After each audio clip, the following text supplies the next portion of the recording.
Hi everybody and welcome back. It's been a year and a half since the previous training videos that we did for the website, and I wanted to do another one here and kind of bring everyone up to date on some of our new features. There's been a lot of exciting developments since then. First off, I guess, is the website. Okay, on the website you can watch your streaming videos at full screen. There is a toggle button much like YouTube down at the bottom corner that lets you toggle between full size and regular size as it appears basically on the web page. The page right now, the way we have it organized, there's a section up here for the media production class, and there's a section over here for the art classes. Mr. Tilley's art classes will be populating that in the near future. We have a section here that we set up for some stuff for the guidance department. They are last year we did some videos on some of the classes and so on. I don't know if we're going to be doing anything like that again this year or not. We may end up updating some things there. It's hard to say just yet. That's going to depend a little bit on the schedule. And then finally over here there is a more section for some of the other classes in the school district, in addition to the multimedia class and the art classes. Some of the other classes that have gotten involved with it. We have the ecology club over at the middle school that's doing a lot of stuff. We've got a history video here that one of the middle school students did. Some of the high school chemistry class videos are on here now. We're hoping to expand on that and get them more involved with it. And then the only thing here that is not student produced is this section here, which is where I post the how-to videos on some of the stuff that we're doing here on the website. Basically everything goes in a section here: band concerts, choir concerts, whatnot. The first page that you land on when you open the site, I kind of think of as being a lot like our TV station. We have our concerts, which are kind of like our primetime shows. They're the ones that draw the biggest audience and draw people in to visit the site. But in addition to that, in addition to the concerts we've got here, we've got some public service announcements, which are really good, and some promotional videos for some of the other events here at the school, like the art show that we did last year. Everything is pretty much in reversed chronological order, and the reason we did it that way is because when you use the Smart FTP client and upload a video to the site, by default it will make it the first video on this page, and then you have to go into the management software and move it to a different location if you want it someplace else. But this should be basically all of our best videos should go on this page. And I'm going to go here and see some of the others that are on there also. But the best videos go on this page, and the others each have their own sections also. And the videos that appear on this page, for the most part, are also in another section of the website where it's more specific to certain interests and so on. And it's kind of up to you guys in terms of how you want to organize it. So that's just kind of a little bit of a run through here of the website. We have a Twitter feed from the guidance office, which is good for college information. Some of you might find that useful if you decide you're going to go to college for journalism or TV production type stuff, or radio, or any of that type of thing. It's a good source of information for you. Okay, that's it for us here at the middle school. Now we're going to go live to Mr. Ardrey at the high school. And I understand that there's a lot of new equipment that's been purchased for the program over there. Can you tell us a little bit more about that? That's right, Mr. Ardrey. We do have some new technology that we've added this year that we're very excited about. Previously, as you've seen in the first editing video, we had the little flip cameras that used an internal memory card and could record about an hour's worth of footage. Those were great for the science classes to have something to be able to take out in the field outside of the school and shoot footage and bring back in. They were easy to sign out and take back in. We then expanded on that and we added the consumer type cameras that record to a hard drive. These are nice because they can record several hours worth of non-stop footage. We found them very useful for recording concerts, because with that our workflow was that we recorded the audio into the editing system back here, and then edited the audio in terms of the sound levels and so on.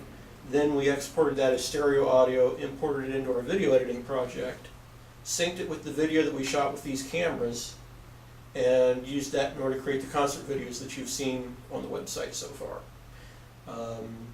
One area we were lacking in, however, the class last year wanted to do some news type recordings, and that was problematic because we didn't really have the right tools for that until now. This year, based on the success of the website and the popularity of it, we get to go ahead to purchase a professional camera and teleprompter setup in order to be able to do newscasts. So we're going to show you a little bit about that here today and give you a sneak peek of what its capabilities are. Okay, this is our prompter unit. We're going to go to a still of it here a little bit so I can kind of show you a little bit more what's going on. Okay, the prompter itself is actually a very simple mechanism. I've got a little diagram here for you to get a little bit better idea of what we're talking about. Let me bring that up. At the heart of it, you've got a LCD flat panel monitor down here, and this monitor aims upward so that it reflects off of this mirror here. This is a one-way mirror. The camera looks through the back side of the one-way mirror, and the text on the monitor is reversed so that when it reflects into the mirror from the viewpoint of the talent, the people that are reading the newscast, the text will look normal. On the back of the mirror there is a canvas cloth that protects the mirror from reflections from the back side of it reflecting into the camera. And the camera, there's a small hole with a Velcro closure that the lens of the camera goes through and looks through the back of that mirror. So when people are looking at the screen and reading their stories off of the teleprompter, they're looking right into the camera. And the camera does not see any of the text because of the one-way mirror. And a few other things we've done here also is the camera had a small AC adapter that came with it, and as it works out there's a small space where the bracket that holds the mirror and the bracket that holds the LCD monitor comes together that is just the right size that the AC adapter for the camera would fit into it. So we have put that AC adapter in there. You can see when you look at this down here, you can at the bottom of the screen, the cord that comes out from the AC adapter comes down here, comes up and into the back of the camera. There is a separate battery charger for the camera that stays in the control room that will let us keep the battery available there should we decide we need that. Under normal use, you're going to have two power cords to deal with, one from the camera AC adapter, one from the LCD monitor. We're going to have to try to get a 20 to 50 foot extension cord someplace that will make it a little bit easier for you guys to work with that. The camera itself has a shotgun microphone on it and XLR mics. In fact, let's just go to the owner's manual for it here. This is the owner's manual in a PDF. The PDF is on the projects drive. I encourage all of you to take a good look at that manual, read through it, get familiar with this camera because this camera can do a lot of things that the consumer cameras don't. In basic operation, it operates pretty much the same as the consumer cameras. It's full automatic and so on. The big difference that's important to us is actually right over here, the XLR plugs on the camera itself that are down here. This lets us use the shotgun microphone here that's built into or mounted here on the camera. It plugs into one of the XLR jacks. The other one, we've got a 15-foot yellow microphone cable and a stick mic for you to be able to use. That plugs in right here.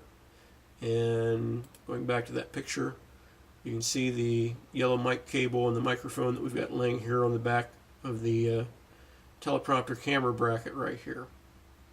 When you do your news stories, you can read into this microphone. It'll pick up your audio and it'll give you the best sound. You can do interviews with them, basically just like you see a reporter do on a regular newscast as far as being out in the field someplace. The shotgun mic that you can see up in here is behind the mirror, so it's not going to do us a whole lot of good right there, but it does give us a backup microphone. Things to be careful of is because of the added weight of the prompter and the larger camera, the tripod and dolly assembly you have to be kind of careful with. It can be a little bit top heavy. If you need to adjust the tripod for any reason, there should be 2 people doing it in order to make sure that there's someone there to help support the camera and prompter unit. This is pretty important because this setup is pretty expensive. We're looking to get a little bit better tripod, hopefully, for this thing in the not too distant future. Right now we're using one that the library had there available, and it does okay, but it's not quite made for as big a camera and as much weight as we're putting on this unit. I do not recommend separating the camera from the teleprompter, just because of the fact that, again, it's top heavy and it takes a lot of care to do it. If you feel some reason, a compelling need to do that, you need to talk to the teacher about that first and see what she thinks, whether there's really a good reason to do it. But under normal circumstances, you should think of this as pretty much a studio camera and an all-in-one setup for our purposes. For most of your field work, you should continue to use the consumer cameras until we're able to eventually maybe pick up another one of these pro cameras. The prompter software is running off a laptop. We've got a laptop computer here that's configured as a dual monitor configuration. The video card on it has been set as dual monitor. And the software itself is what we have here on the screen. Let me escape out of that. The prompter software itself is pretty easy to use. Basically, you can create your documents in Word, save them as a DOC file, and load them into the prompter software like this. There are several options up here. If you go up here under Prompter and Options, in General, this brings you up a menu of a number of different settings. We have, with this laptop, we have it configured to use dual screens. So you're going to want to use the dual screen mode here. You can, reversing the text makes it white on a black background instead of black on a white background, which gives you, kind of as a matter of personal preference, but I like the white on a black background because it gives you a little bit more contrast. I think makes it a little bit easier to read. Line spacing, you can adjust that, 1.5 lines or double lines. The other important thing is here where it says mirror prompter, right to left, you want that to be enabled for your second screen, because what you're doing is this is what flips that text backwards in the monitor so that it looks correctly when you look into the mirror on the prompter. So that's important. We're using a pointer at the center of the screen just to make it a little bit easier for you to kind of see where you're at. The scroll speed, the default speed is controlled right here, and you can select the background or the scroll speed that you want to use in terms of adjusting it to what feels right for you. So that's just a matter of playing around with it. So pretty simple. When you have your text loaded and you're ready to present it, you come up here to the little graphic that has the P on it, press that, and that will present you the image on the prompter. And with your mouse, if you right click or you left click someplace on it, that starts the scroll, and it will scroll all the way to the bottom of your file, and when it hits the end of the file, it will put that end marker in there, which is an industry standard that most TV stations use for their prompters for the newscast. That tells the anchor person that that is the end of the story. So pretty straightforward. Play around with it, get a little bit of a feel for it, practice with it a little bit, but not difficult to use at all.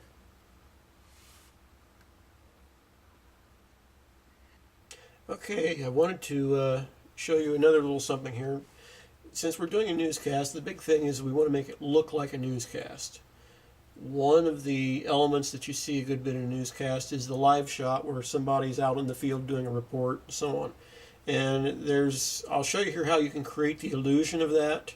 A little trick you can try doing in some of your newscasts. It might add something kind of interesting. I basically showed you here in this, you've seen the final result. Here's how we did it.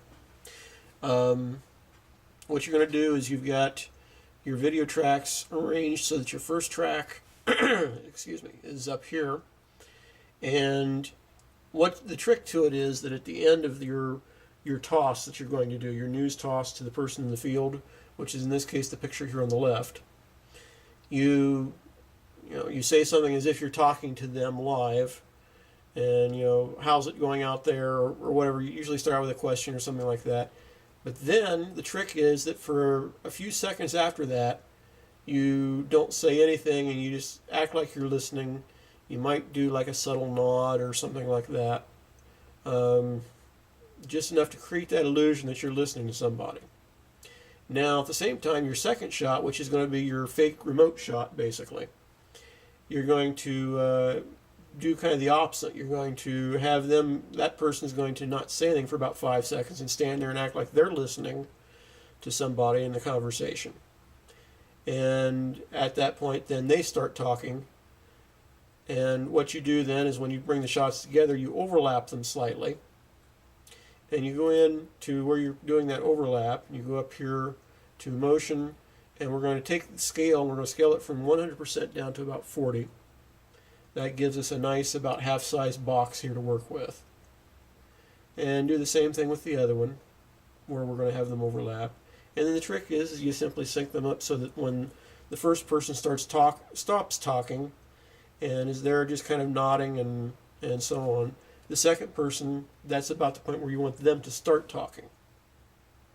And when you get that lined up right, you cut those and you cut them down to the 40% size.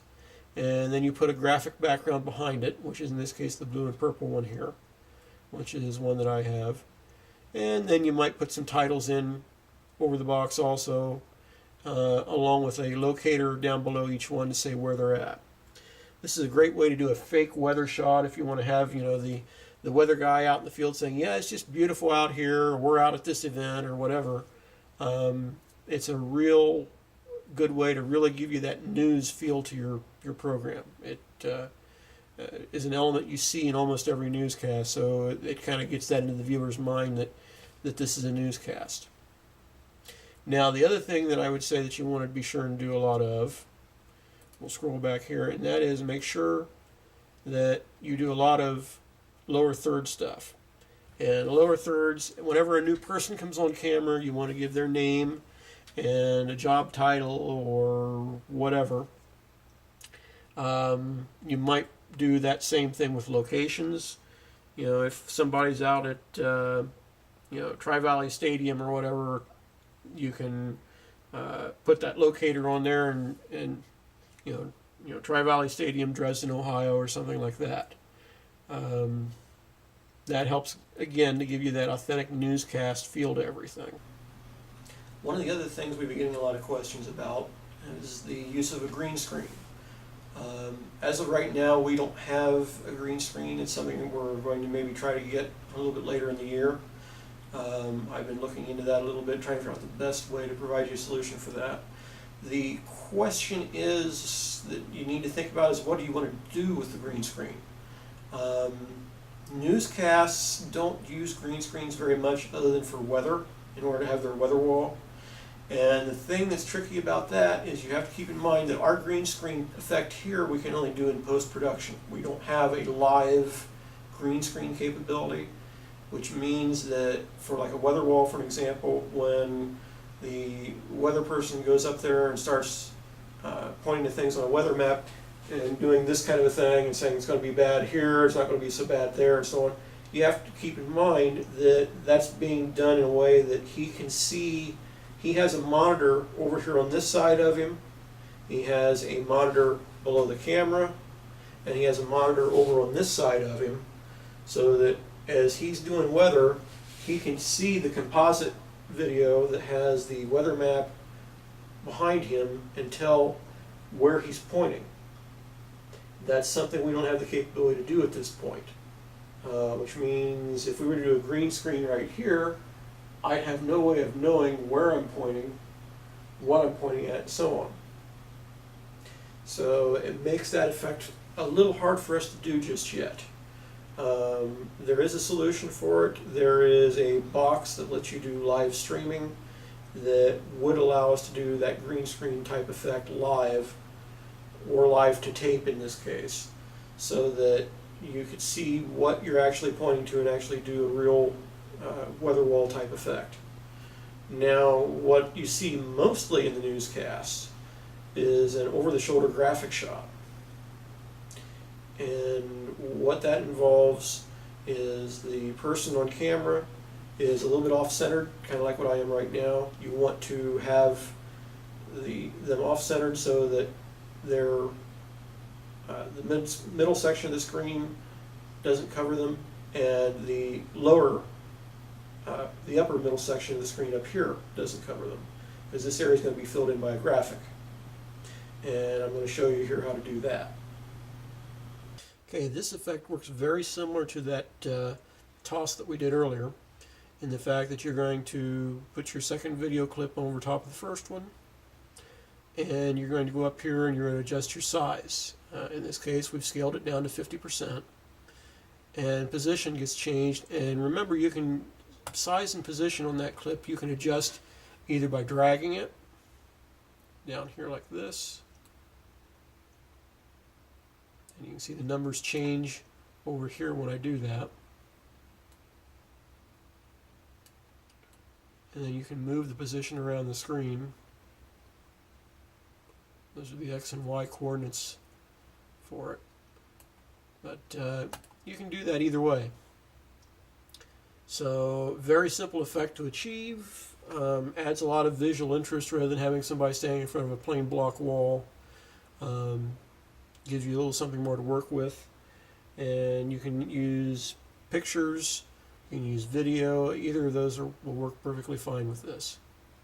So hopefully this has given you some ideas for some things you can do visually with your newscasts to add a little more flair to them.